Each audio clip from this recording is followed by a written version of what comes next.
আসসালামু আলাইকুম। গত কয়েক মাস টানা পতনের পরে মার্কেট এখন আস্তে, আস্তে ভালোর দিকে যাচ্ছে। গত অনেকদিন পর প্রায় ৳৯০০ কোটি লেনদেন হইছে মার্কেটে, যেটা খুবই পজিটিভ সাইড। আচ্ছা, আজকে ৩০৩ টা স্টক অ্যাডভান্স ছিল, আর ৬৭ টা স্টক ডিক্লাইন ছিল, এবং ২৪ টা স্টকের কোনো দাম পরিবর্তন হয় নাই। এখন আমরা এই পর্যায়ে যদি দেখি, সবথেকে বেশি টাকা ঢুকছে বা সবথেকে বেশি লেনদেন হচ্ছে কোন শেয়ারগুলো?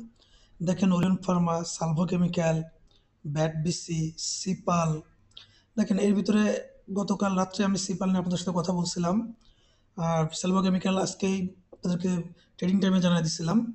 আচ্ছা, এবার আমরা একটু টপ ইসে যাই।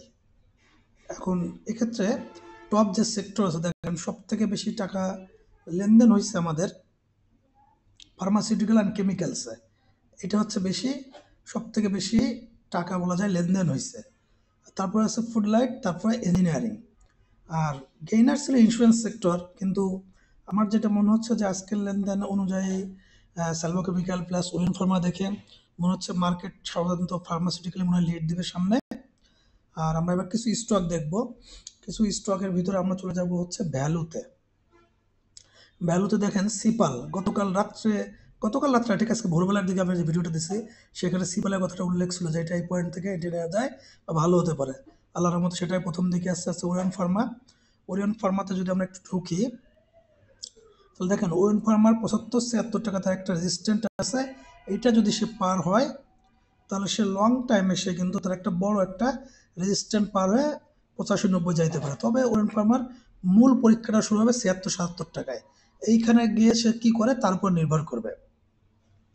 আচ্ছা, এরপরে সালভো কেমিক্যালটা একটু দেখবো আমরা।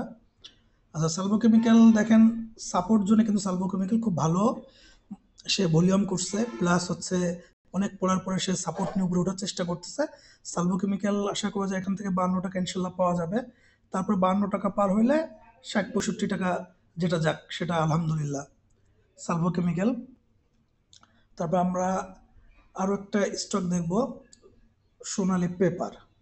আচ্ছা, এই স্টকটাও কিন্তু আজকে আমি ট্রেডিং টাইমে আপনাদের সাথে কথা বলছিলাম যে স্টকটা কেউ চাইলে ২টার পরে নিতে পারে, এরকম একটা কথা বলছিলাম। যাই হোক, সোনালী পেপার স্টকটা অনেক দাম করছে কমে, এখন ডাব্লু প্যাটার্ন করে সে উপরে ওঠার চেষ্টা করতেছে।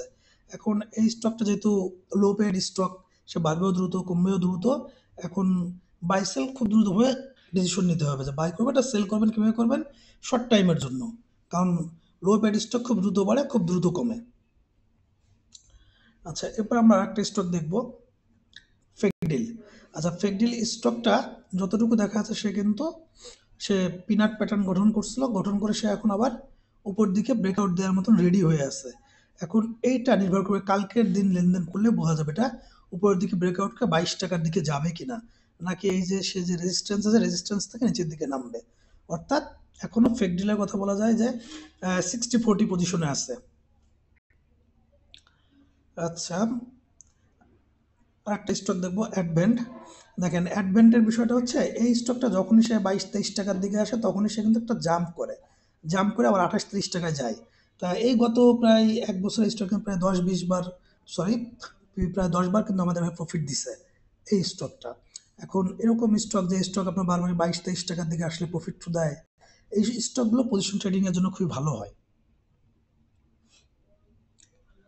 আচ্ছা, আচ্ছা, আজকে মার্কেট ওভারভিউ এই পর্যন্তই।